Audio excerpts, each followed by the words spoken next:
परात्मानमेकं जगद्बीजमाद्यं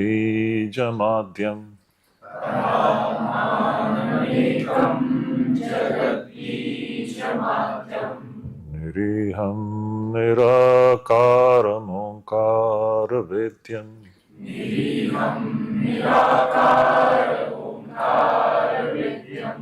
यतो जायते पाल्यते येन विश्वम्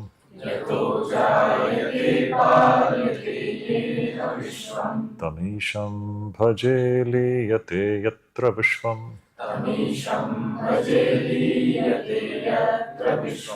सहना भवतु सहनौ भुनक्तु सह वीर्यं करवावहै तेजस्विनावधीतमस्तु मा विद्विषावहै। ओम शांति शांति शांति। हरि ओम।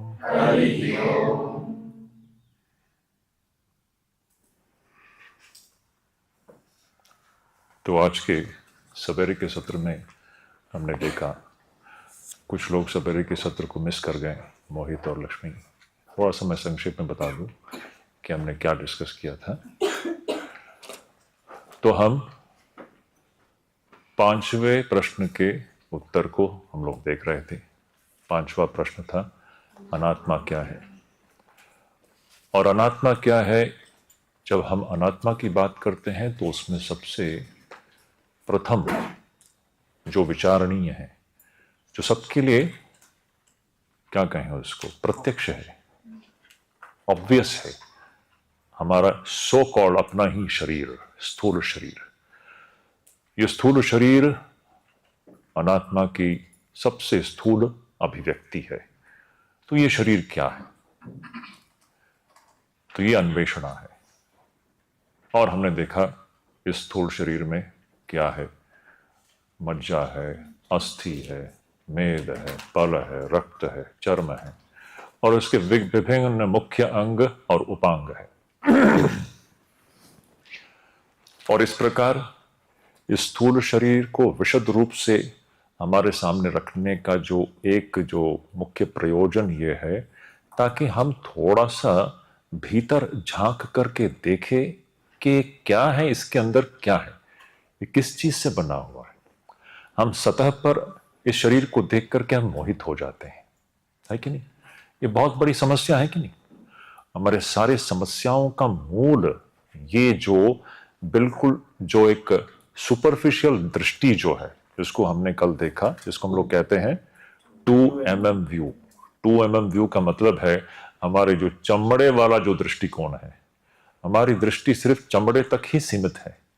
थोड़ा सा हम भीतर चले जाएं तो सब समान है कि नहीं? चमड़े के पीछे कदम रखते ही सब समान हो गए कि नहीं है? सब समान। उस सारा हम लोग मोहित क्यों हैं? ये जो चर्म दृष्टि हम लोग कहते हैं, हमारी दृष्टि जहां तक चर्म तक सीमित हो तब सब मोहित है। हमको लगता है ये सुंदर है, ये सुंदर नहीं है, ये स्त्री है, ये पुरुष है। आप थोड़ा भीतर चले जाएं तो बताए, अब देखिए उस दृष्टिकोण से सब कुछ बदल जाएगा। खास करके युवा अवस्था में, हम सब भी आज, हमारी भी उम्र हो चुकी है, युवा अवस्था से सभी लोग गुजरते हैं। उस अवस्था में अभी हम सब सिनेमा देख करके बड़े हुए हैं, है कि नहीं? बचपन में हमने, अब सभी लोग सब सिनेमा तो देखते ही हैं। सिनेमा तो जीवन का एक अंग ही है, मनोरंजन का एक अंग है, बिल्कुल उसमें कोई बुरी बात नहीं। लेकिन ये सिनेमा के सारे जो नायक हैं, हीरो हैं, हीरोइन हैं, कितना प्रभाव पड़ता है उनका हमारे हर व्यक्ति के मन में, है ना?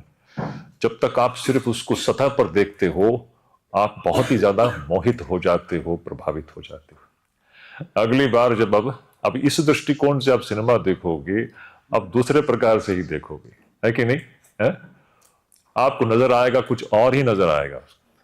आप उस प्रकार से मूर्ख नहीं बनोगे जो आप पर्दे पर जो देख रहे हो ना, है? थोड़ा सा भीतर चले जाए तो ये एक अद्भुत एक बदलाव हमारी दृष्टि में आती है कि सब समान ही तो है। इसमें कौन आकर्षक है, कौन आकर्षक नहीं है, ये सब चर्म दृष्टि का फल है। तो हमने देखा कि शरीर किस चीज से बना हुआ है, पंचभूतों से बना हुआ है, और इस शरीर और इंद्रियों के माध्यम से हमको जो विषय दिखाई देते हैं वह भी उन्हीं पंचभूतों से बनाया हुआ है। ये सारा विश्व प्रपंच जो है पंचभौतिक है, 5 इन तत्वों से बना हुआ है, आकाश, वायु, अग्नि, जल और पृथ्वी। अब फिर शंकराचार्य जी एक बहुत बड़ा एक महत्वपूर्ण मुद्दा उठाते हैं, वो है आसक्ति का मुद्दा। आसक्ति यानी जिसको हम राग कहते हैं, संस्कृत में राग कहते हैं। आसक्ति यानी क्या है? अटैचमेंट। ये मुद्दा उठाते हैं, ये बहुत ही महत्वपूर्ण मुद्दा है। हमारे दैनंदिन जीवन का जो भी व्यवहार है, उस व्यवहार में आप देखोगे वो सब आसक्ति संचालित है, राग संचालित है। तो वहां पर शंकराचार्य जी बताते हैं, यह जो मूर्ख व्यक्ति है, येषु मूढ़ा विषयेषु बद्धाः रागोरुपाशेन सुदुर्दमेन आयान्ति निर्यान्ति अध ऊर्ध्वमुच्छैः स्वकर्मदूतेन जवेन नीता। ये मूर्ख व्यक्ति, मूर्ख कौन है? मूर्ख वो है जो मगरमच्छ को लकड़ा, मूर्ख है कि नहीं? जो भी मगरमच्छ को लकड़ा समझ लेगा या एक चीज को दूसरा समझ लेगा, वो समझदार नहीं है, वो मूर्ख है। तो अब देखिए समाज में तो विद्वान या समझदार लोग कितने हैं? अब देख, इस दृष्टिकोण से अगर देखोगे तो सब कुछ एक नया ही दृष्टिकोण मिल जाता है हमको। अब समझदारी की परिभाषा ही बदल जाएगी है?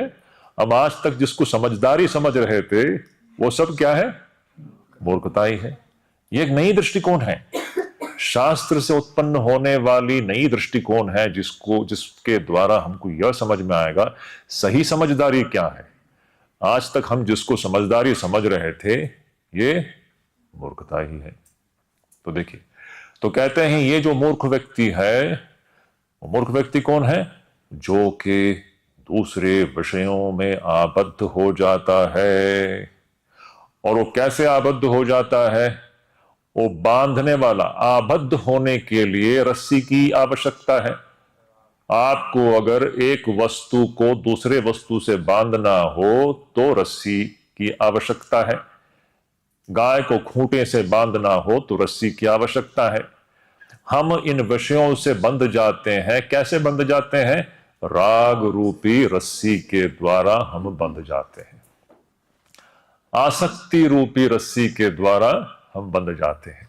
और ये आसक्ति रूपी जो रस्सी है यह अदृश्य है, ऊपर स्थूल रस्सी नहीं है जो हमको दिखाई देगा, लेकिन ये रस्सी बहुत ही बलवान है, बहुत ही मजबूत है। इसको काटना बड़ा कठिन है। आप देखोगे हमारे दैनंदिन जीवन का जो पारस्परिक जो व्यवहार और जो भी इंटरैक्शन होता है मनुष्यों के बीच में, यह 99% सब आसक्ति मूलक ही है, आसक्ति केंद्रित ही है। तो यह जो मूर्ख व्यक्ति दूसरे विषयों से बंध जाता है, व्यक्तियों से बंध जाता है, आसक्ति रूपी अदृश्य इस रस्सी के द्वारा, उसका फल क्या होता है? वह आयांति निर्यांति, वो आता है जाता है, आता है जाता है।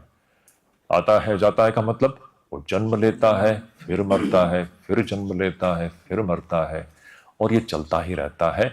अपने कर्म के फल भोगते भोगते इसी प्रकार जन्म मृत्यु का चक्र अविरत चलता ही रहता है। फिर एक बहुत महत्वपूर्ण बात बताते हैं। देखिए आसक्ति हमारे साथ क्या कर रही है। आसक्ति हमें जन्म मृत्यु के चक्कर में बांध के रख रही है, क्योंकि आसक्ति द्वारा, इस रस्सी के द्वारा हम बंधे हुए हैं इन विषयों में। एक बुलबुला दूसरे बुलबुलों के साथ बंधा हुआ है। कैसे बंधा हुआ है? आसक्ति रूपी रस्सी के द्वारा। एक बुलबुला जो है दूसरे बुलबुले के साथ आसक्ति रूपी अदृश्य इस रस्सी के माध्यम से बंधा हुआ है। और जब तक ये रस्सी है तब तक ये बुलबुला जो है ना वो आएगा जाएगा आएगा जाएगा। वो मृत्युग्रस्त है, वो बहुत ही कष्ट पाता है, पीड़ा पाता है। ये उसकी कहानी है। फिर कहते हैं कि अब देखो उन्होंने एक उदाहरण दिया वहां पर इस आसक्ति रूपी बीमारी को बताने के लिए कि कैसे ये राग या आसक्ति जो है हमारे जीवन में मृत्यु का कारण बन जाती है। और सुंदर 5 उदाहरण देते हैं। ये 5 पशुओं का उदाहरण दिया गया है। ये प्रत्येक पशु जो है एक विषय से आसक्त होने के कारण वह मृत्यु को प्राप्त करता है। एक विषय के साथ आबद्ध हो जाता है आसक्ति के द्वारा और वह मृत्यु को प्राप्त करता है। तो कौन कौन से हमने उसमें प्राणियों को देखा है? हिरण है, हाथी है, पतंग है, मीन है और भंवरा है। तो इन 5 पशुओं का स्वभाव देखिए। हम लोग इन प्राणियों का स्वभाव को हम लोग जांच करके देख रहे हैं। We are observing, it's a wonderful observation about the behaviour. ये सब जो बिहेवियर जो चल रहा है ना, सिर्फ पशुओं में नहीं, हम भी पशु ही तो हैं। जब तक विवेक का उद्भव नहीं हुआ तब तक तो हम भी पशु ही हैं। क्या अंतर है? हम वही कर रहे हैं जो पशु कर रहे हैं, हम थोड़ा सा सोफिस्टिकेटेड एनवायरनमेंट में कर रहे हैं, इतना ही है। जो पशु खुले में करता है हम कमरे में बैठ के करते हैं, लेकिन चलता तो वही है, वही खाना पीना, बस इतना ही अंतर। ये बहुत बड़ी बात है। मनुष्य की बुद्धि है तो थोड़ा सा वो सिविलाइजेशन को खड़ा करता है, वो बिल्डिंग्स बना सकता है, ये पशु नहीं कर सकता। लेकिन भीतरी उसका जो स्वभाव है वो तो पशु का ही स्वभाव है, वही चल रहा है। जब तक विवेक का उद्भव हमारे जीवन में नहीं हुआ, असली मनुष्य जीवन शुरू भी नहीं हुआ। विवेक के पहले वो पशु स्वभाव ही हमारे जीवन में चलता है। विवेक के उद्भूति के पश्चात ही मनुष्य सही अर्थ में मनुष्य होता है। उसके पहले तक हम सिर्फ पशु ही हैं। पशु खुले में करता है, मनुष्य जो है उसको थोड़ा सा प्रकृति ने बुद्धि दे दी है तो वो अपना वो बड़े बड़े इमारत बना लेगा, ये बना लेगा, वो बना लेगा, और थोड़ा सा सोफिस्टिकेटेड प्रकार से पशु जो करता है वो करता है। इतना ही अंतर है और कुछ नहीं इसमें। तो देखो वो 5 जो पशु हैं जैसे कि बताया गया, उनके एक एक विषयों के प्रति की आसक्ति के कारण वो मृत्युग्रस्त हो जाता है। तो फिर शंकराचार्य जी ये प्रश्न उठाते हैं, तो क्यों मनुष्यों के बारे में तो बोलना ही क्या है, जो कि 5 विषयों से आसक्त है, तो उसकी तो परिस्थिति भयंकर है। ये पशु प्राणी जो है उनकी आसक्ति एक विषय के प्रति है और उसका फल मृत्युग्रस्त हो जाता है। और ये मनुष्य तो ऐसा एक पशु या प्राणी है जिसकी आसक्ति 5 विषयों से है। देखिए ये सत्य है कि नहीं, आपको जांच के देखना पड़ेगा। ही हमारे साथ हम सभी इंद्रियों से और इंद्रियों के विषयों के साथ हम आबद्ध हैं, आसक्त हैं। इसलिए हम लोग ऐसे बुरी तरह से बंधे हुए हैं, विभिन्न विषयों से हम ऐसे बंधे हुए हैं आसक्ति रूपी रस्सी के माध्यम से। अब इससे बाहर यही है वो संसार में डूबना या उस गड्ढे में गिरने का जो हम लोग उदाहरण देते रहते हैं ना। हम ऐसे गड्ढे में गिरे हुए हैं जिसका तल है ही नहीं, इसमें आप पहुंचोगे कहीं नहीं, जीवन खत्म हो जाता है, शरीर टूट जाता है, इंद्रियां क्षीण हो जाती हैं, लेकिन वही चक्र चलता है। जब तक ये आसक्ति या राग रूपी ये अदृश्य रस्सी काम करते रहेगी तब तक इस जन्म मृत्यु चक्र से छुटकारा नहीं है। फिर और एक बहुत ही सुंदर ऑब्जर्वेशन वहां पर देते हैं शंकराचार्य जी। कहते हैं कि देखो ये आसक्ति इतना भयानक है। आसक्ति किसके प्रति? विषयों के प्रति।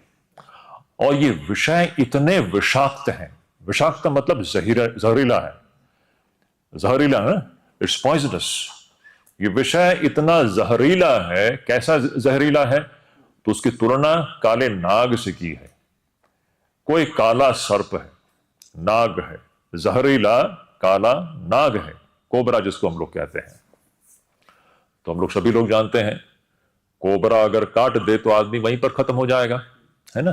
काला नाग अगर काट दे, लेकिन काले नाग को किसी व्यक्ति को अगर मृत्युग्रस्त बनाना है तो उसको काटना पड़ता है।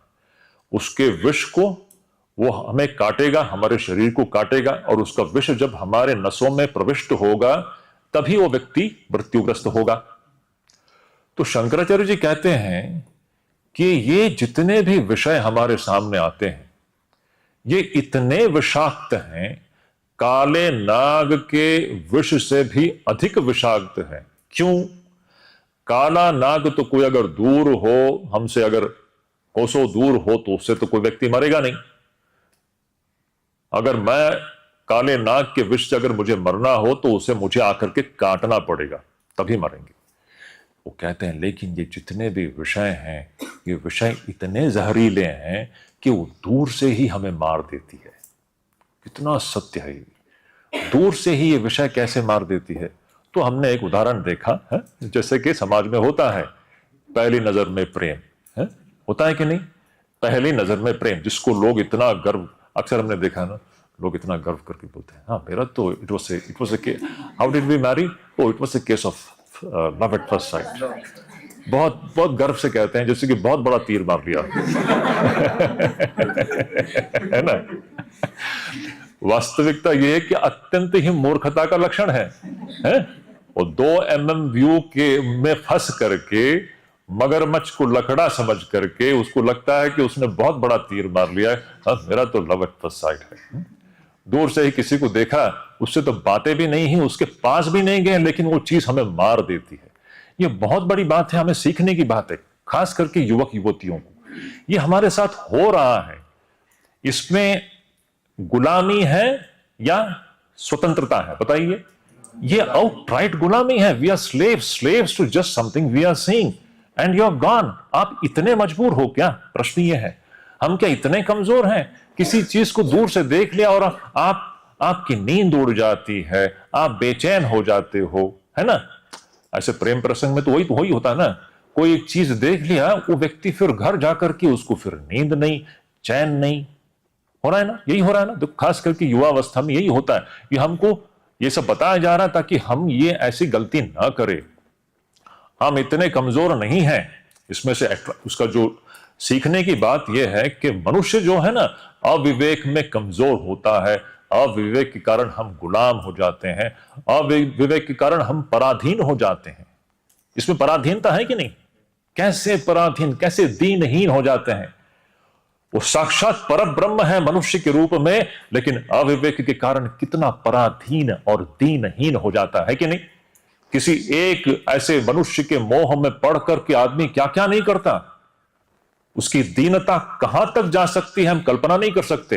वो स्त्री हो या पुरुष हो, ये वास्तविकता है कि नहीं। उस किसी एक पर पुरुष या पर स्त्री के चक्कर में पड़ करके वो व्यक्ति कितना दीनहीन हो जाता है। इन सब के मूल में अविवेक नहीं है। और फिर अगर कुछ गड़बड़ हो जाए तो फिर नशे काट देंगे, ये कर देंगे, वो कर देंगे। है क्या हमारा जीवन इतना सस्ता है? सोचने की बात है। अभी सो क्या कहें, पिटिएबल। आप सब अभी इसका ठीक विपरीत एक दूसरा व्यक्तित्व रखिए, महावीर हनुमान को रखिए, है रखिए, है ना। आप क्या कहेंगे उसके बारे में? कौन मूर्ख है और कौन समझदार है? महावीर हनुमान को कोई इस प्रकार मोहित कर सकते हैं या वो मोहित होंगे? है कोई चीज देख करके, रामायण में ऐसे कहीं है ना, उनको भी मोहित करने के लिए कोई आ जाते हैं, है? श्रीलंका में है, तो वो तो अति सुंदर है, उनको कौन मोहित कर सकता है? ये हम मूर्ख लोग हैं। बस थोड़ा सा ये जो 2 mm व्यू जो है ना मनुष्यों के, ये जो चर्म जो दृष्टि है, इसको देख करके हम मोहित हो जाते हैं और कैसे कमजोर हो जाते हैं। ये हमारी युवा पीढ़ी को सीखने के लिए है। आप इतने कमजोर नहीं हो। This is the extraction. आप किसी के भी गुलाम होने की जरूरत नहीं है। आप कभी भी पराधीन होने की जरूरत नहीं है। आप अपने अंदर छिपी हुई अनंत दिव्य शक्ति को पहचानने का प्रयास है। It is so practical. ये जो आज हम लोग जो पढ़ रहे हैं, ये प्रैक्टिकल है कि नहीं? बताइए आप। शंकराचार्य जी जो बता रहे हैं, क्या अति सुंदर, क्या गंभीर ऑब्जर्वेशन है। कहते हैं कि ये विषय इतने विषाक्त हैं कि ये दूर से ही हमें मार देती है, उसके करीब भी जाने की आवश्यकता नहीं है। कितना सत्य है। अच्छा, ये लव एट फर्स्ट साइट, पहली नजर में प्रेम, ये तो एक उदाहरण हुआ, बहुत ही एक एक्सट्रीम उदाहरण हुआ। सिर्फ वही नहीं, कितने प्रकार के विषय हैं ऐसे हैं जिसको देख करके वो विषय जो है ना मन पर वो हावी हो करके मन को बाहर से नियंत्रित कर देती है। कितने ऐसे विषय आपको मिलेगा, आपको दैनंदिन जीवन में देखिए, आप कमरे में बैठे हुए हैं लेकिन मन में कुछ और ही चल रहा है। कोई एक विषय घुस गया है आपके मन के अंदर, आप कमरे में बैठे हुए हैं, अपने बिस्तर पर लेटे हुए हैं, कोई समस्या नहीं है, लेकिन मन में समस्याएं ही समस्याएं हैं। बताइए, आप कमरे में आराम से लेटे हुए हो, अपने बिस्तर पर पंखा है, एसी है, बाहर कोई समस्या ही नहीं है, लेकिन अंदर समस्या ही समस्या है। क्या हुआ है? जिन जिन विषयों को आपने देखा है वो विषय वहां पर प्रविष्ट होकर के वहां पर उत्पात मचा रही है। हम सिर्फ क्या कहें, एकदम असहाय होकर के बस पड़े हुए हैं वहां पर। अब बताइए कहां सुख है? आप जब तक अपने इस बीमारी से ऊपर नहीं उठो, कहां चैन है इस जीवन में? इसीलिए तो देखिए, सिर्फ धन संपत्ति होने मात्र से कोई व्यक्ति सुखी हो सकता है क्या? तो इसके ठीक विपरीत हम ऐसे महापुरुषों के व्यक्तित्व को सामने रख सकते हैं, जैसे महावीर हनुमान है, या स्वामी विवेकानंद है, या शंकराचार्य जी है, रामकृष्ण परमहंस है। इन महापुरुषों को कोई मोहित कर सकता है? सुंदर से सुंदर चीज उनके सामने रख के रख दीजिए। मैं एक कहानी बता देता हूं। देखिए कितने प्रकार के मोह हैं और आसक्ति हैं। सारी दुनिया तो विशेष करके दो चीजों में फंसे हुए हैं। सारा समाज, मानव समाज विशेष करके कौन से दो चीजों में? काम और कांचन, है ना? इस सारा तो उसी का तो ताम झाम चल रहा है। सारा दुनिया इसी के तो पीछे भाग रहा है। काम यानी, विष्णु बता रहा हूं, काम यानी, काम तो तुम जानते हो, हा? ये जो शारीरिक जो आकर्षण है, स्त्री के लिए पुरुष, पुरुष के लिए स्त्री, सारा तो इसी के लिए है। सारा तो सभी इसी के पीछे तो पागल हो रहे हैं। वो क्यों? उनको लग रहा है कि वह चीज मिलने पर वो सुखी हो जाएंगे। आज तक कोई हुआ क्या? जरा झांक करके देखिए। बड़ा प्रश्न है, आपको ये ढूंढना पड़ेगा, इसका उत्तर आपको ढूंढना पड़ेगा। आज तक कभी हुआ है क्या? दूसरी बात, तो दूसरी चीज क्या है? कांचन। कांचन का मतलब ये धन का मोह, धन का लोभ। ये हमारी आसक्ति तो इन दो चीजों में है। इस प्रकार हम लोग आबद्ध हैं कि नहीं? सारा मनुष्य समाज जो है इन दो चीजों में, जैसे कि गुलाम कैसे बेड़ियों में बंधा होता है, एक गुलाम का आप दृश्य आप आंखों के सामने ला सकते हैं। एक गुलाम को कैसे बेड़ियों में बांध के रखते हैं ना, दोनों हाथ बंधे हुए हैं, मोटे मोटे श्रृंखला से, उसके दोनों हाथ बंधे हुए हैं, दोनों पैर बंधे हुए हैं। हम बिल्कुल उसी प्रकार है। इस काम और कांचन रूपी चीजों में हमारी आसक्ति के कारण हम बिल्कुल गुलाम की तरह बेड़ियों में हम लोग बंधे हुए हैं। ये सच्ची बात है कि नहीं? कौन मुक्त है यहां पर? कौन मुक्त है? तो ये सुंदर ऑब्जर्वेशन हमको यहां दिया जा रहा है भगवान शंकराचार्य जी के द्वारा, ताकि हम समझें कि हम कैसे यहां पर आबद्ध है। इससे जो ऊपर उठता है वही मुक्त पुरुष है। आप रमण महर्षि को देख लीजिए, लंगोटधारी रमण महर्षि बैठे हैं। अब उनको कौन सा ऐसा वस्तु है जो उनको मोहित कर सकता है या उनको विचलित कर सकता है? कोई कर सकता है क्या? हम सपने में भी नहीं सोच सकते।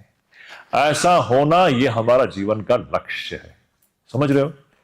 जीवन का लक्ष्य मुक्ति मतलब और कुछ नहीं है। यही उनकी जो अवस्था है ना, वो मुक्त अवस्था है। वो क्या है? इस ब्रह्मांड में ऐसा कोई वस्तु नहीं है जिससे जो कि उनको विचलित कर सकता है। हम तो हर छोटी मोटी चीजों में विचलित हो जाते हैं। ब्रह्मांड में, इस पूरे सृष्टि में ऐसा कोई वस्तु नहीं है जो विवेकानंद या रामकृष्ण परमहंस को विचलित कर सकते हैं। हम तो हर छोटी मोटी चीजों से हम विचलित हो जाते हैं। हम कैसे बंधे हुए हैं? तो यही हमने सवेरे से हमने चर्चा किया। इसी विषय में मैं और एक बात मैं बता देना चाहता हूं। यह भी एक बहुत ही विचारणीय विषय है, बहुत सूक्ष्म विचार है। थोड़ा सा ध्यान से सुन लीजिए। ये आसक्ति जो है, आसक्ति, ये जो राग जो है, राग है ना, ये आसक्ति क्या है? एक बुलबुला है, दूसरे बुलबुले के साथ उसका जो आकर्षण, आसक्त हो जाता है, राग रूपी आसक्ति रूपी रस्सी से वो दूसरे बुलबुले के साथ बंध जाता है मोहग्रस्त होकर के। एक बुलबुला दूसरे बुलबुले के साथ इस प्रकार वो पारस्परिक आकर्षण के द्वारा, आसक्ति के द्वारा वह बंध जाता है। समाज में इसी को लोग प्रेम समझते हैं। समाज में इसी को लोग प्रेम समझते हैं। हम समाज में जिसको प्रेम समझते हैं, ये प्रेम है ही नहीं, ये आसक्ति रूपी बीमारी है। इसको लिख के रख लीजिए। तो आसक्ति क्या है, राग क्या है और प्रेम क्या है, ये अपने आप में एक विचारणीय विषय है। अगर आप अंग्रेजी में लिखना चाहो तो आप लिख सकते हो, we have to understand what is attachment and what is love. In our day-to-day life, it is this attachment which appears to be love. What is existing in the society, it is all attachment. Nowhere you will find love. ये love बहुत बड़ा एक शब्द है। हम सभी लोग इस love यानी प्रेम, ये शब्द का हम व्यवहार तो करते हैं, लेकिन प्रेम कोई जानता है क्या? बड़ा प्रश्न है। मैं ये कहूंगा कि प्रेम कोई नहीं जानता। Nobody understands love. हम सभी लोग व्यवहार में क्या I love you करते रहते हैं ना, है? ये सब राग मात्र ही है, ये सब अटैचमेंट मात्र ही है। अटैचमेंट को हमने लव समझ लिया है, मगरमच्छ को हमने लकड़ा समझ लिया। देखो अब वो उदाहरण जो है ना, आपके हर पग पग में वो लागू होता है। शुरुआत से हमने जो उदाहरण दिया, ये आपके हर पग पग पर वो लागू होता है। Everywhere we are mistaking one thing for something else. Now you understand the difference between attachment and love. Let us try to understand. ये आसक्ति और प्रेम, अटैचमेंट और लव, इन दोनों में क्या फर्क है? अटैचमेंट क्या होता है पहले हम देख लेते हैं। अटैचमेंट क्या है? ये जो पारस्परिक आकर्षण है दो बुलबुलों के बीच में। तो एक बुलबुला दूसरे बुलबुले के साथ जुड़ जाता है और संबंध बना लेता है, और उसको उस बुलबुले के विषय में बहुत चिंता है, उसकी कई भावनाएं हैं। That one bubble, one person is deeply concerned about the other person. Deeply he or she has got strong feelings for the other person. ये सब है, ये सब प्रेम की तरह दिखता है। ये प्रेम है क्या? ये प्रेम नहीं है। This is total blindness. It is sheer attachment. It is appearing like love. It is not love. Why I am saying that it is not love? मैं क्यों कह रहा हूं ये प्रेम नहीं है? प्रेम की परिभाषा कुछ और ही है। प्रेम क्या है और राग या आसक्ति क्या है? आसक्ति जो होगी ना, आसक्ति में उस व्यक्ति की जो भावनाएं हैं, आसक्ति में उस व्यक्ति की जो भावनाएं हैं, जो उसके फीलिंग्स है, वह सिर्फ 1, 2, 3 या 4 व्यक्तियों में ही सीमित रहती है, जो कि क्या कहें उसको, जेनेटिकल संबंध से जुड़े हुए हैं। हमारे आसपास के 2-4 लोग with whom we are genetically connected. ये मेरा बच्चा है, मेरी पत्नी है, ये मेरा पति है, मेरे पिताजी हैं, मां हैं। ये जो जेनेटिकली कनेक्टेड लोगों के 3-4 लोगों के सीमा में ही आपके सारे चिंताएं, आपके भावनाएं, आपके जो कंसर्न्स है, आपके फीलिंग्स है, वो सब इस छोटे दायरे में ही घूमते रहती हैं। ये आसक्ति या राग का स्वरूप है। एक उदाहरण ले लेते हैं। अब देखिए, उदाहरण थोड़ा सा कठोर होगा, लेकिन सत्य तो सत्य है। सत्य तो सत्य है, उसमें फिर कठोर या truth is truth, we should know. एक माता पिता है, उसके बच्चे के प्रति का जो हम तो कहेंगे तो प्रेम ही है, लेकिन प्रेम है क्या? ये पूरा अटैचमेंट है। क्यों मैं कहता हूं ये अटैचमेंट है? क्योंकि वो जो 2 बुलबुले हैं जिसको हम लोग माता पिता कहते हैं, वो एक तीसरा बुलबुले के साथ संबंध बन गया है। कैसे बन गया है? सिर्फ उसी के साथ संबंध बन गया है। पूरी तरह से उनकी सारे संवेदनाएं, उनकी सारे भावनाएं उस तीसरे एक बुलबुल पर ही बस सीमित है। वो माता पिता जिसके सारे फीलिंग्स एंड कंसर्न्स एंड सारी जो सिंपैथी है सिर्फ एक एक एक बच्चे के प्रति है। पड़ोसी बिल्डिंग में कोई बच्चा बीमार पड़ता है तो इनको कुछ फर्क पड़ता है? कुछ फर्क नहीं पड़ता।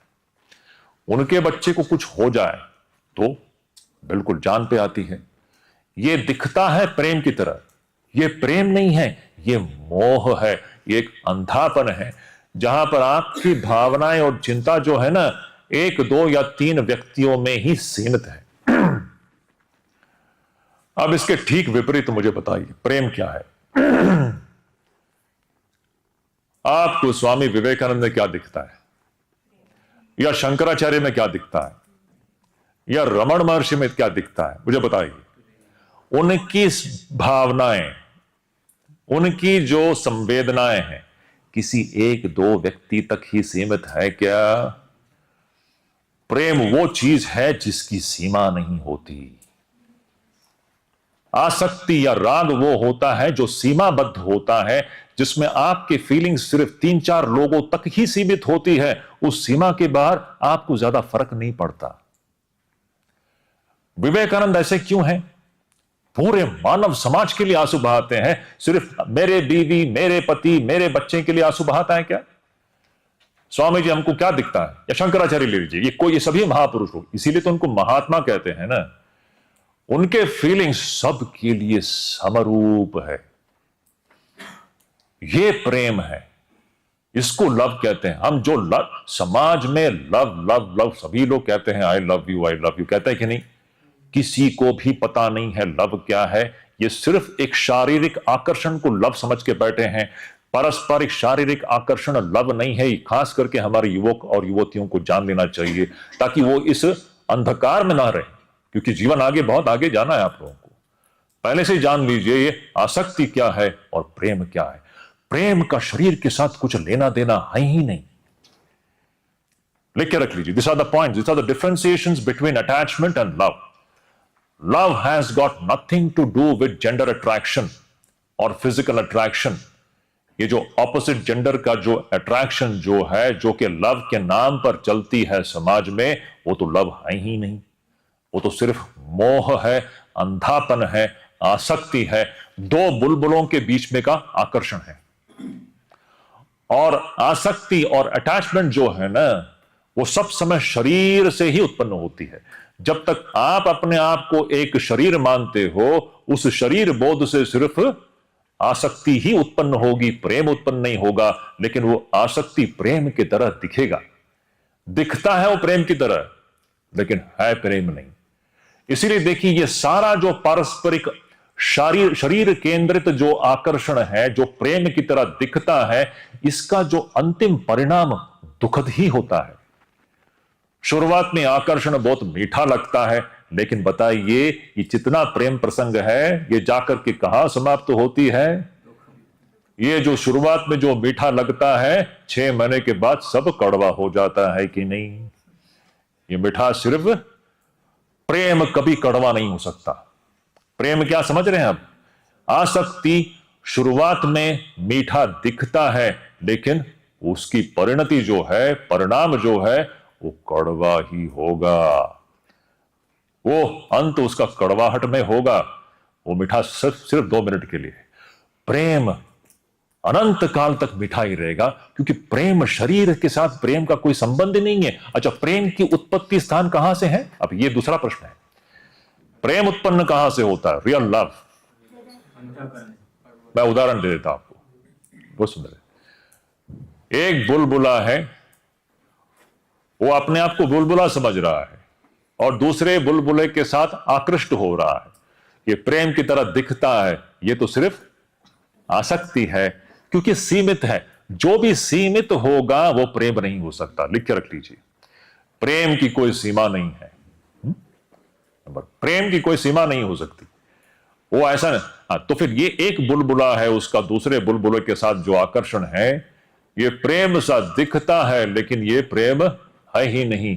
ये सिर्फ अंधापन है, ये सिर्फ मोह है, ये सिर्फ एक आकर्षण है, इसी को हम लोग आसक्ति कहते हैं। ये ऊपर से मीठा दिखता है, ये प्रेम की तरह दिखता है, लेकिन इसका जो परिणाम कड़वा ही होता है। इसलिए देखिए, हमारे जो भी ये आसक्ति जो हमारे परिवार में दिखता है, उसके कारण कष्ट ही होता है ना, दुख सारा वहीं से आता है कि नहीं? तो सुख कहां है उसमें, आप देख सकते हो।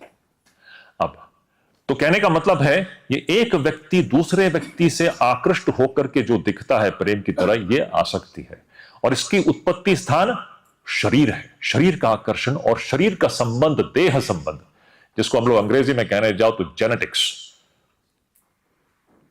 और प्रेम का जेनेटिक्स के साथ कोई संबंध ही नहीं है। अच्छा, ये बुलबुला जो है, अब अगर कोई एक बुलबुला अपना स्वरूप पहचान ले, अभी महत्वपूर्ण बात है। आप ऐसा कल्पना कीजिए, एक अनंत समुद्र है जिसके ऊपर बुलबुले हैं। ये जितने बुलबुले हैं उसमें से एक बुलबुला दूसरे बुलबुले के साथ आकृष्ट हो जाता है। उन दोनों बुलबुलों को पता नहीं कि वो लोग समुद्र है। दोनों बुलबुले अपने आप को बुलबुले समझ रहे हैं और एक बुलबुला दूसरे बुलबुले से आकृष्ट होकर के चिपकना चाहता है। आसक्ति यानी क्या? चिपकना। एक चीज दूसरे चीज से चिपकना चाहता है।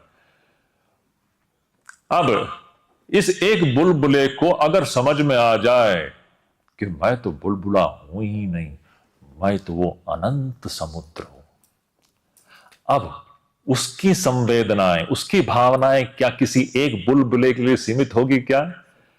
उसके लिए सारे बुलबुले समान है। उसका जो उसके अंदर से जो निकलने वाला है ना, कि मैं समुद्र हूं और ये जितने बुलबुले हैं ये सब मेरे अंदर ही हैं, मैं ही हूं, उसका उसके अंदर से निकलने वाले जो फीलिंग्स है ना, वह प्रेम है। उसकी कोई सीमा है क्या?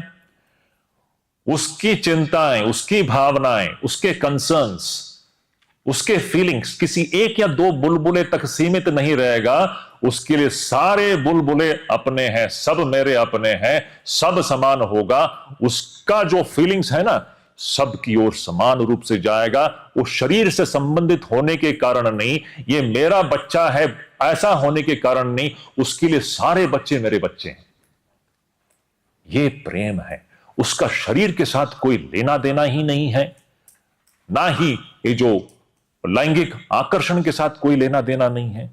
समाज तो लैंगिक आकर्षण को ही प्रेम समझते हैं। इससे बड़ी मूर्खता कुछ हो ही नहीं सकती। इसको अच्छी तरह से ध्यान में रख लीजिए।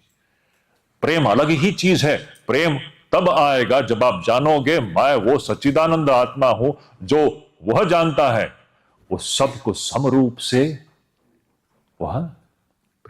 आप समझते हैं विवेकानंद ऐसे क्यों है, या रमन? अच्छा, उनकी संवेदनाएं या भावनाएं क्या सीमित हैं दो तीन लोगों के बीच में? Their feelings are for universal, limitless, कोई सीमा ही नहीं है। आप समझ रहे हैं प्रेम और आसक्ति के बीच में का अंतर? यह बहुत ही विचारणीय है। प्रैक्टिकल फील्ड में हम सबको, खास करके आप लोगों को लंबा सफर है, आप लोगों का जीवन, आप लोग अभी युवा युवतियां हैं, इस भ्रम में ना रहे। समाज में जो प्रेम प्रेम प्रेम के नाम पे जो चलता है, ये सिर्फ मोह है, ये सिर्फ आसक्ति है, ये सिर्फ दो चार लोगों में सीमित रहने वाली जो भावनाएं हैं, वो प्रेम सा दिखता है, वो प्रेम नहीं है, वो सिर्फ अंधापन है। प्रेम की कोई सीमा नहीं होती, आसक्ति सब समय सीमित ही होती है।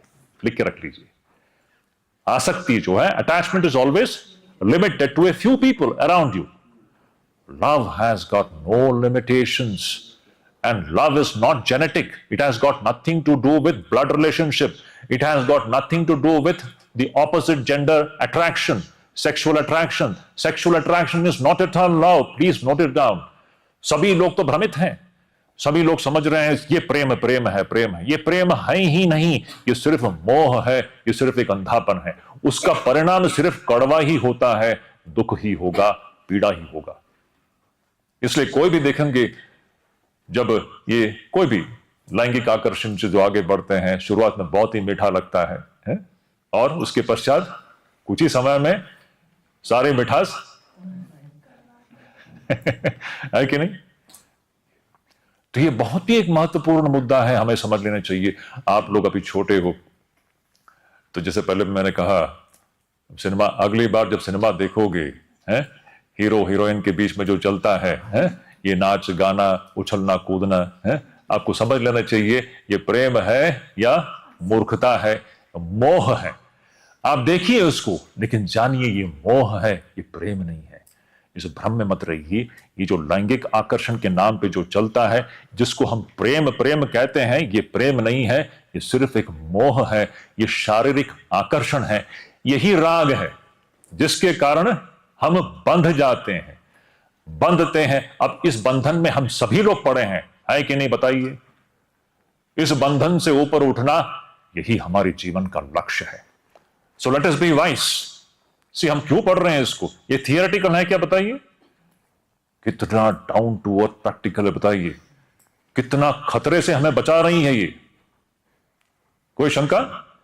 कितने भयानक खतरे से हमें बचा रही है कि नहीं? इस आसक्ति को प्रेम समझ करके आप वहां पर जब मैदान में उतरोगे, उसका परिणाम भयंकर होता है कि नहीं जीवन में? बहुत पछतावा होना पड़ता है। आप आसक्ति को प्रेम समझ करके दूसरे एक व्यक्ति के साथ संबंध बनाते हो, जब उसका परिणाम क्या होगा? पीड़ा ही होगा। तो कितने बड़े पीड़े से हम बच जाते हैं जब आपको यह समझ में आए प्रेम और आसक्ति के बीच क्या अंतर है, यह हमारे बुद्धि में स्पष्ट हो जानी चाहिए।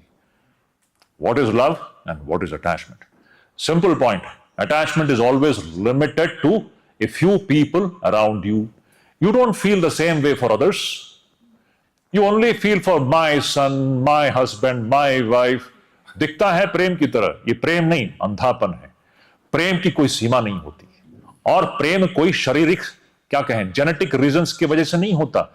विवेकानंद का जो पूरे मानव समाज के प्रति प्रेम है, वो जेनेटिकल है क्या, या शारीरिक आकर्षण है क्या?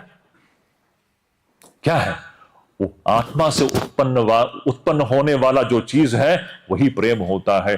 शरीर से उत्पन्न होने वाला आसक्ति होगा, वो कभी प्रेम नहीं होगा।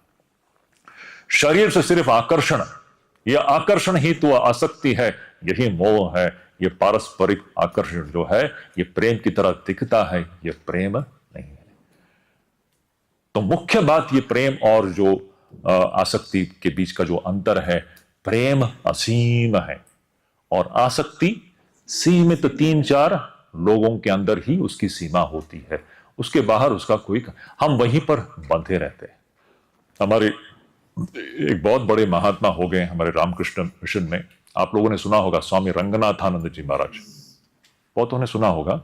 बहुत बड़े महात्मा थे, ब्रह्म में प्रतिष्ठित ऐसे महात्मा थे। तो उनके मुंह से हम लोगों ने सुना है, ये ऐसे लोग जो हैं जो सिर्फ आसक्ति में, आसक्ति सिर्फ मैं और मेरा, मैं हूं, मेरा परिवार है, बस उनका उतना ही, बस उनको बाकी दुनिया में क्या हो जाए बस हम लोग बचे रहें, इतना ही बस। यही तो है ना संसार। सभी लोग तो यहीं पर फंसे हैं, मैं और मेरा में ही तो फंसे हैं हम लोग, मैं और मेरा, है ना। ये ऊपर से देखो तो बड़ा प्रेम की तरह दिखता है, ये प्रेम नहीं है, ये मोह है। आपने अपने आप को सीमाबद्ध बना दिया है शरीर के द्वारा। पहले तो अपने आप को आपने शरीर मान लिया है, और शरीर मान करके दूसरे शरीरों के साथ, दूसरे बुलबुलों के साथ आपने एक प्रकार का संबंध बना दिया है, जो रक्त का संबंध है या शारीरिक संबंध है। उससे आप आकृष्ट हैं, आसक्त हैं, आप बंधे हुए हैं, आपकी सारी दुनिया बस वहां तक सीमित है। बस ये प्रेम सा लगता है, लेकिन ये सब सिर्फ मोह है। इसका अंतिम परिणाम सिर्फ कष्ट है, पीड़ा है, अंधकार है उसमें। प्रेम प्रकाश है, प्रेम सीमाहीन है। प्रेम में शारीरिक संबंध है ही नहीं, शरीर के साथ कोई लेना देना ही नहीं है। बताइए, विचारणीय है। प्रेम का शरीर के साथ, लिंग के साथ कोई लेना देना, दूर दूर तक कोई लेना देना नहीं है। Love has got nothing to do with sex and gender. You understand the difference? It's a totally different thing. Who understands love in this world? No one understands love in this world. Everyone is gripped by lust and attachment and moha, delusion. तो वो रंगनाथन जी महाराज बहुत सुंदर ढंग से बताते थे। तो ऐसे जो व्यक्ति होते हैं ना, जो बिल्कुल मोहग्रस्त हैं, आसक्त हैं, जो सिर्फ उनकी सारी जो फीलिंग्स जो है ना, बस 3-4 लोगों में ही सीमित है। तो ये लोग भगवान से कैसे प्रार्थना करते हैं पता है? तो लोग अंग्रेजी में बहुत सुंदर ढंग से महाराज बोलते थे, गॉड, वो लोग मंदिर जाएंगे तो ऐसे प्रार्थना करेंगे, हे God save me and my wife, my son and his wife, we four and no more. God save me and my wife, my son and his wife, we four and no more. ये प्रेम की तरह दिखता है, ये तो पूरा अंधकार है। भगवान मुझे बचाइए, मुझे बचाओ, मेरे पत्नी को बचाओ, मेरे बेटे को बचाओ, उसके पत्नी को बचाओ, बाकी सब छोड़ दो। ये प्रेम की तरह दिखता है। ये प्रेम है क्या? ये सिर्फ अंधा प्रेम। कैसा होता है? ये भगवान सभी सुखी रहे, सभी सुखी रहे, कोई कष्ट में ना हो। ये बुद्धि आत्मा से आती है। शारीरिक संबंध के साथ उसका कोई लेना देना ही नहीं है, ना ही लैंगिक आकर्षण के साथ उसका कोई लेना देना है। तो हमें ऐसे प्रेम में प्रतिष्ठित होना है, आसक्ति में नहीं। आसक्ति व्यक्ति को बांध देती है, बंधन में डाल देती है, हमें मार देती है आसक्ति। प्रेम आपको मुक्त कर देती है। प्रेम कब कहां आएगा? जब आप अपने आप को समुद्र रूपी जानोगे। है मैं वो बुलबुला नहीं हूं, आप बुलबुले नहीं हो, यही तो बताना है। आप वो अनंत सच्चिदानंद सागर समुद्र हो, आपकी तो कोई सीमा नहीं है। उसमें से क्या उत्पन्न होगा? सब बुलबुले मेरे हैं। उस समुद्र के ऊपर उठने वाले जितने बुलबुले हैं, वो सब मेरे हैं, है कि नहीं? वो बुलबुले जितने भी हैं वो किसके बुलबुले हैं? समुद्र के ही बुलबुले हैं, सब मेरे हैं। इसलिए विवेकानंद के लिए सब अपने हैं। किसी भी वेदांती के लिए, अभी अद्वैत वेदांत हम लोग यही है। एक अद्वैत वेदांत में क्या है? सब मेरे अपने हैं, कोई पराया नहीं है। ये प्रेम है। इस प्रेम और आसक्ति का अंतर समझ रहे हैं आप? ये बहुत महत्वपूर्ण है। इसलिए मैं बहुत समय ले रहा हूं इस बात को समझाने के लिए, क्योंकि यह आपको अभी एक दिन, आज और कुछ नहीं, इसी विषय पर सोचना होगा। प्रेम और आसक्ति के बीच में अंतर क्या है? समाज में जो भी दिखाई देता है ये प्रेम की तरह दिखता है, लेकिन ये सब क्या है? आसक्ति है, अटैचमेंट है। मैं शुरुआत से मैं कह रहा हूं कैसे हम लोग एक चीज को दूसरा समझ रहे हैं। शंकराचार्य जी का उदाहरण क्या सुंदर है। मगरमच्छ को लकड़ा समझकर क्या उसके पीठ में जाकर के बैठोगे तो उसका परिणाम क्या होने वाला है?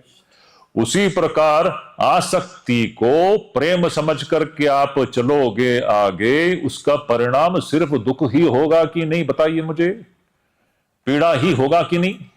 कोई शंका? इसीलिए सभी पीड़ित हैं, इसीलिए सभी कष्ट में हैं। अब परिवार में ही देख लीजिए ये आसक्ति कैसे, वो जो अटैच्ड है वह भी पीड़ित है और जिसके प्रति अटैचमेंट है वह भी पीड़ित होगा। ये पीड़ा ही देगी। प्रेम में कोई बंधन नहीं है, वो किसी चीज को बांध के नहीं रखता। आसक्ति में क्या है? हम जिसके प्रति आसक्त हैं हम उसको बांध के रखना चाहते हैं। देखिए ये सब उसका प्रतिफलन है। प्रेम में पूरी आजादी है, आप किसी चीज को पकड़ के नहीं रखते हो उसमें। देखिए रमण महर्षि वो किसी चीज को पकड़ के रख रहे हैं क्या? लेकिन सबके लिए समभाव से उनके अंदर फीलिंग्स है। आसक्ति में a sense of possessiveness, you want to possess the other person, है कि नहीं? ये मेरा बेटा है, मेरी बेटी है, वो मेरे हिसाब से चलेगी, मैं जो कहूंगा वो करेगी। वो खुद भी बंधन में है और दूसरे को भी बंधन में रखता है। Liberty is the first condition of growth. Swami ji कहते हैं liberty and freedom is the first condition of growth and love and freedom are the same things.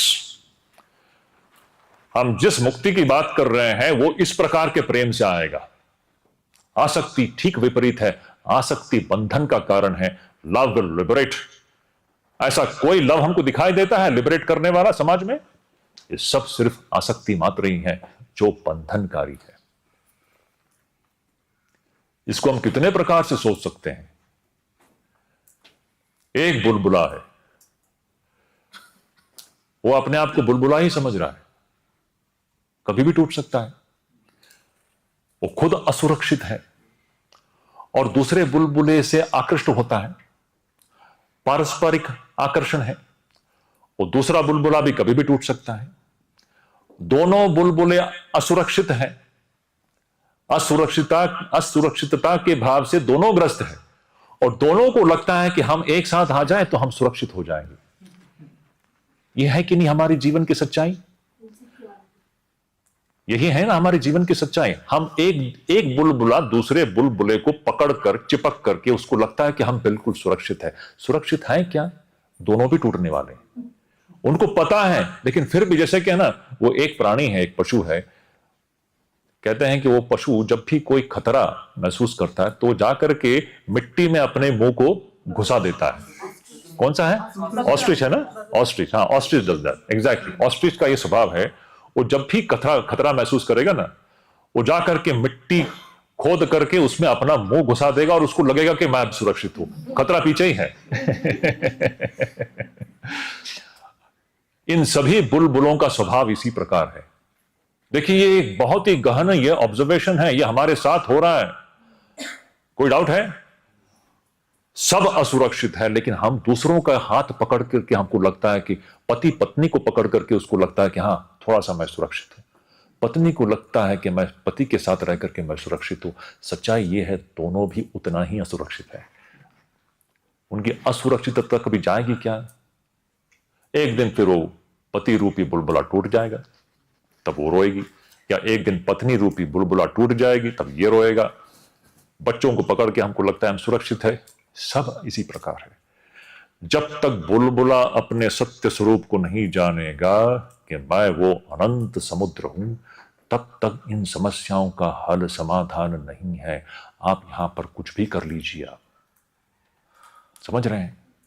एक बुलबुला दूसरे बुलबुले के साथ संबंध बना करके आप भय मुक्त नहीं हो सकते हो, आप असुरक्षितता के भाव से आप मुक्त नहीं हो सकते हो, ये संभव नहीं है। तो ये इस डिस्कशन का ये निष्कर्ष है। देखिए, अनात्मा के स्टडी से हम क्या क्या सीख रहे हैं, क्या सुंदर ढंग से ये शास्त्र और गुरु हमें हमारी आंखें खोल रही हैं। हम कितने भ्रमित थे इन सब विषयों के, हमने आज तक इस विषय में कभी ऐसा सोचा था क्या? सच्चाई, we have to be honest about it. We never thought about this in this way. So next time when you watch a movie and all, no, so you have to be careful about it. Is it not? All these hero and heroine singing and dancing around trees and bushes. Huh? So, is it not? So don't get carried away with it. It's all sheer blindness. This is what goes in the name of love in the society. It is nothing but sheer blindness, sheer delusion. और एक तो इन सब के भी इसके मूल में है वो 2 mm वाला दृष्टिकोण। वो सबके मूल में है कि नहीं? सबके मूल में है वो 2 mm वाला जो दृष्टि है। जो व्यक्ति उससे ऊपर उठता है उसका तो 50-60% समस्या का तो समाधान हो ही गया है कि नहीं? जो उस 2 mm व्यू, जो मनुष्य का जो 2 mm व्यू दृष्टिकोण है, उससे जो आगे बढ़ जाएगा उसका तो 60-70% समस्याओं का समाधान वहीं हो जाएगा। उसके अंदर फिर आसक्ति नहीं होगी, राग नहीं होगा किसी के प्रति, उसके अंदर प्रेम की उत्पत्ति होगी, क्योंकि वो सबको सम देखेगा। स्त्री है, पुरुष है, ये सब हिप्नोटिज्म है। हम सम्मोहित हो गए हैं ये सब, ये 2 mm व्यू को देख करके हमको लगता है ये स्त्री है, ये पुरुष है।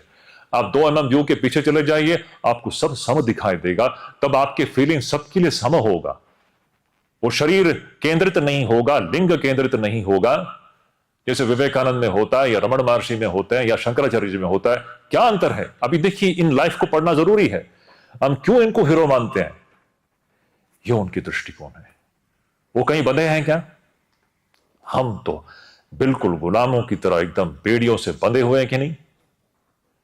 इस बंधन से मुक्त होना यही जीवन का लक्ष्य है। सो आज के लिए ये विषय यही होगा आप लोगों के लिए। ये मैं और एक वर्ष ले लेते हैं कि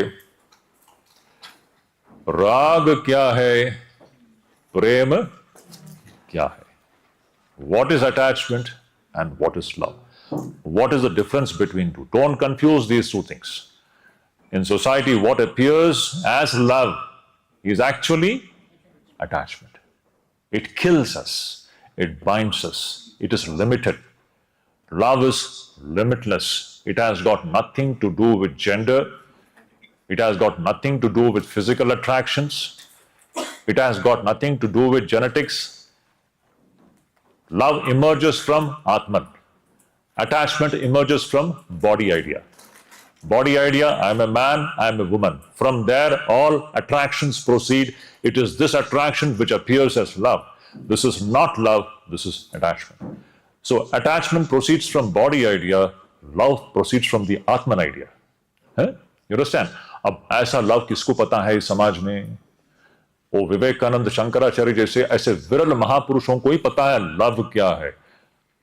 हालांकि हम हमारे दैनंदिन व्यवहार में 50 बार हम कहते रहते हैं कि आई लव यू है कि नहीं? इसी का जप करते रहते हैं, यही जाप चलता रहता है ना, है? तो अगली बार ये 3 शब्द आप सुनोगे तो सावधान रहिए, आप समझ देखिए भ्रम को तोड़ा जा रहा है। ये गुरु ही कर सकते हैं कि नहीं? शास्त्र ही कर सकती है। हमारे माता पिता भी कर सकते हैं क्या? क्योंकि वो सभी इसी विषय में भ्रमित हैं। उनको लगता है कि वो प्रेम कर रहे हैं, वो पूरी तरह से सिर्फ अटैच्ड हैं, वो मोहित है। ब्लड रिलेशन के कारण वो बिल्कुल ब्लाइंडेड है, मोहित है। उनके संवेदनाएं, उनके भावनाएं सीमित है, कुछ लोगों के तक सच्चाई से कोसों दूर है, और उसका परिणाम सिर्फ पीड़ा ही है, दुख ही है, कड़वाहट है। हम एक्सपीरियंस कर सकते हैं कड़वाहट को। तो ये है ये विषय आज का। फिर देखो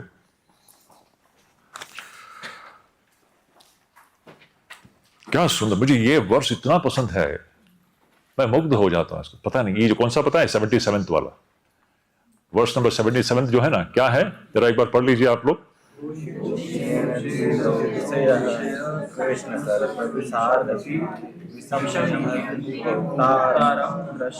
क्या अद्भुत ऑब्जर्वेशन है। ये सारे विषय इतने खतरनाक है कि ये दूर से ही हमें मार देती है, क्योंकि हम दूर से ही इसको देख करके आसक्त हो जाते हैं, रागबद्ध हो जाती है। अदृश्य राग रूपी अदृश्य रस्सी से हम बंध जाते हैं। ये विषय हमें दूर से ही मार देती है। कितनी बड़ी सच्चाई है इसमें, कितनी बड़ी सच्चाई है इसमें, अति सुंदर। ये एक चीज को पकड़ लोगे ना, आप जीवन भर कभी भी अब गलत जगह पर पैर नहीं रखोगे आप। ये विवेक है। देखिए विवेक क्या है? स्पष्टता है ना। हमने क्या देखा? विवेक का मतलब क्या है? स्पष्टता हर चीज में। ये क्या है, वो क्या है, और हम हर चीज के बीच में हमने गोलमाल कर दिया है। हर चीज के हर विषय में हमने गोलमाल कर दिया है। राग को हमने प्रेम समझ लिया है, अटैचमेंट को हमने लव समझ लिया है। इसकी गोलमाल पग पग पर चल रहा है। और इन दोनों के बीच में विवेक करके देखो, जब आपको समझ में आएगा कि राग क्या है, प्रेम क्या है, तब आपको समझ में आएगा क्या लेना है और क्या छोड़ना है, और अब गलत जगह आप पैर नहीं रखोगे। So beautiful. प्रेम होगा तो जीवन धन्य हो जाएगा। हम समझते नहीं है, प्रेम ही तो है असली प्रेम। मैं किस अर्थ में बोल रहा हूं? जो यहां दिखता है वो नहीं, वो तो प्रेम है ही नहीं। प्रेम यानी जैसे विवेकानंद में देखा जाता है, या रमण महर्षि में दिखाई देता है, या रामकृष्ण परमहंस में दिखाई देता है, वो प्रेम है जिसमें ना तो किसी लिंग का कोई स्थान है, ना तो कोई शरीर के साथ कोई लेना देना है, ना ही शारीरिक आकर्षण का कोई लेना देना है। ये कुछ भी नहीं, लेकिन सब के प्रति समभाव। वो सबके प्रति चिंता करते हैं, ना तो सिर्फ मेरे बच्चे के प्रति, है ना। ये मेरा बच्चा, मेरा, ये ना मैं मेरा, वही तो कह रहे हैं ना। ये शरीर जो है, ये मैं और मेरा, ये मोह का आस्पद है। इसके पहले वाले श्लोक में था ना, अहम ममेति प्रथितम शरीरम मोहास्पदम। शरीर जो है ये मोह का आस्पद है, ये मोह का स्थान है। इसके कारण ही हम मैं मेरा करते रहते हैं, और ये मैं मेरा प्रेम की तरह दिखता है, ये प्रेम नहीं है। ये मैं मेरा सिर्फ राग है, आसक्ति है। और हम बंधे हुए हैं इस चक्र में मैं मेरा का। मैं मेरा नाम का कोई चीज ही नहीं है यहां। एक अभी हम लोग धीरे धीरे उस तरफ बढ़ेंगे हम लोग। तो ये है। अब इसी विषय को आगे बढ़ाते हुए शंकराचार्य जी फिर कहते हैं, देखिए फिर वो कहते हैं, क्या कहते हैं? मोक्षस्य कांक्षा यदि वै तवास्ति त्यजाति दूराद् विषयान् विषं यथा पीयूषवत्तोषधया क्षमार्जव प्रशान्ति दान्तिर्भज नित्यमादरात्। अब ये सब समझने के पश्चात, क्या समझने के पश्चात? शरीर जो है ये मोह का आस्पद है, मोह का स्थान है। कि शरीर में ही हम लोग मैं मेरा कहते करते रहते हैं। ये मैं मेरा प्रेम की तरह दिखता है, लेकिन है आसक्ति। ये आसक्ति सिर्फ पीड़ा और दुख ही उत्पन्न करती है। ये सब समझने के बाद हमको समझ में आता है कि ये आसक्ति और राग जो है ये बंधन का कारण है। इस बंधन से अगर आपको मुक्त होना हो तो ये करो, मोक्षस्य कांक्षा यदि वै तवास्ति। अगर आप मोक्ष को प्राप्त करना चाहते हो, मोक्षस्य कांक्षा आकांक्षा, आप मोक्ष को प्राप्त करने के अगर इच्छुक हो तो आपको एक चीज से दूर रहना है, एक चीज को छोड़ना है और दूसरी चीज को पकड़ना है। वही बताने वाले हैं। तो हमको छोड़ना क्या है? तो कहते हैं त्यजाति दूरात विषयान विषम यथा। ये जितने भी विषय हैं, इन विषयों को दूर से ही गुड बाय कर दो, दूर से ही इसको राम राम कर दो। हैं? ये विषयों के चक्कर में पड़ो मत। विषयों से चक्कर, अभी विषयों से अभी देखो, मतलब विषयों के प्रति आसक्त ना हो।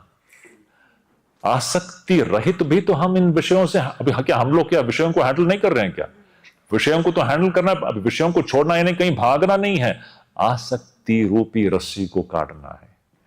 आसक्ति के बगैर भी तो हम हैंडल कर सकते हैं हर चीज को, समझ रहे हो? तो विषयों को छोड़ना यानी कहीं भी चिपको मत। मैं उस विषय में बाद में आऊंगा। अल्टीमेटली हमारा फिलॉसफी क्या होगा पता है? ये जो एक बुलबुला जो है दूसरे दूसरे विभिन्न बुलबुलों के साथ चिपकने का प्रयास करता है ना, यही तो बंधन है, हैं? एक बुलबुला जो खुद टूटने वाला है और दूसरे बुलबुलों के साथ चिपक करके उसको लगता है कि मैं सुखी होऊंगा। होता है क्या? और वो जो चिपकना है वो बंधन का कारण है। वो सारा जीवन वो बुलबुला ही बना रहता है, बुलबुला ही मरता है, दोबारा बुलबुला बनेगा, दोबारा बुलबुला मरेगा। वो जब तक दूसरे बुलबुलों के साथ इस प्रकार की चिपक के रहता है तब तक वो बंधन से मुक्त नहीं होता। तो घुमा फिरा करके हमारा फिलॉसफी क्या होगा पता है? चिपकना मना है। इसको आप लिख के रख दो। अच्छा, सिर्फ चिपकना मना है ऐसा नहीं, चिपकना सख्त मना है। Sticking is prohibited. No, sticking is not prohibited. Sticking is strictly prohibited.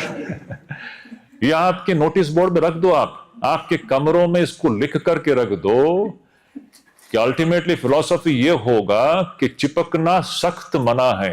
ये एक बुलबुला जो दूसरे बुलबुलों से चिपक करके सुरक्षित होने का प्रयास कर रहा है, ये विफल मात्र ही होगा ये प्रयास।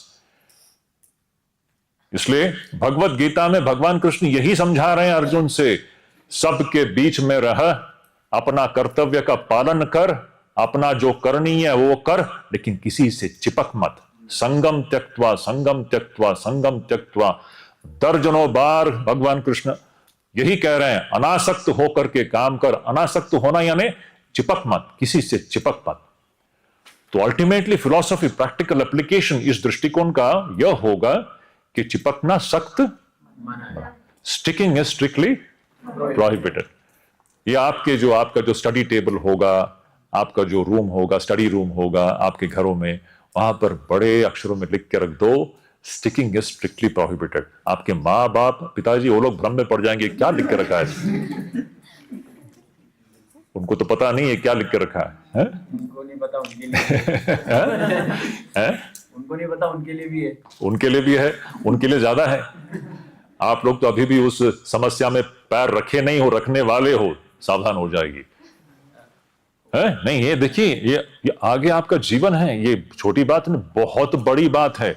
आप गलत धारणा के साथ आप इस मैदान में उतरोगे, मुश्किल में पड़ोगे। मैदान में तो उतरना ही है, विवेक के साथ उतरना है, तो आप पूरे समझदारी के साथ अपने जीवन को आप जी सकोगे। ये बात है, प्रैक्टिकल एप्लीकेशन देख रहे हैं। जब आप इन सारे चीजों के प्रति विषय में आपकी स्पष्टता होगी, फिर आप मैदान में उतरिए। उतरना है मैदान में तो उतरना ही है, बिल्कुल पूरे आत्मविश्वास के साथ उतरिए, विवेक के साथ, समझदारी के साथ हर चीज को हैंडल कीजिए। दिस इज द, ये जीने की कला है। हम जीने की कला सीख रहे हैं यहां पर। आप अविवेक में एक प्रकार का आपका जीवन होगा। मैंने शुरुआत में कहा था ना, क्या कहा था? वो जो व्यक्ति मगरमच्छ को लकड़ा जब तक समझ रहा था तब उसका आचरण क्या था?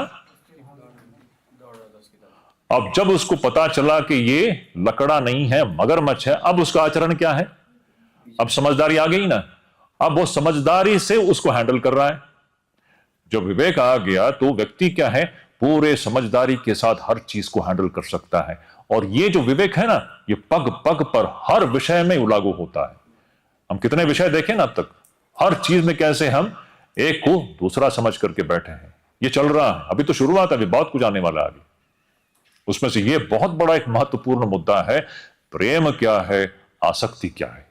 क्योंकि ये तो हमारे दैनंदिन जीवन का बिल्कुल, हमारे क्या कहें, हम उसी में रहते हैं ना, सब आसक्ति में ही है, हम उसको प्रेम समझ के बैठे हैं। इससे ऊपर उठना पड़ेगा। असली प्रेम कुछ और ही है। प्रेम की कोई सीमा नहीं है, प्रेम का कोई रक्त संबंध का कोई प्रश्न नहीं है, प्रेम का लिंग के साथ कोई लेना देना नहीं है, स्त्री पुरुष भाव के साथ कोई, सब समान है उस व्यक्ति के लिए। इस महापुरुष के लिए सब समान है, दृष्टि अलग है। क्या सुंदर है। तो यहां पर कह रहे हैं, एक काम करते हैं, इसको हम लोग शाम को ही ले लेते हैं, अभी जो हड़बड़ी में लेने से ठीक नहीं होगा, हमारे पास 10-15 मिनट हैं। तो इस सत्र में हम लोग यहीं पर रुक जाते हैं। ओम शांति शांति शांति। हरि ओम तत्सत।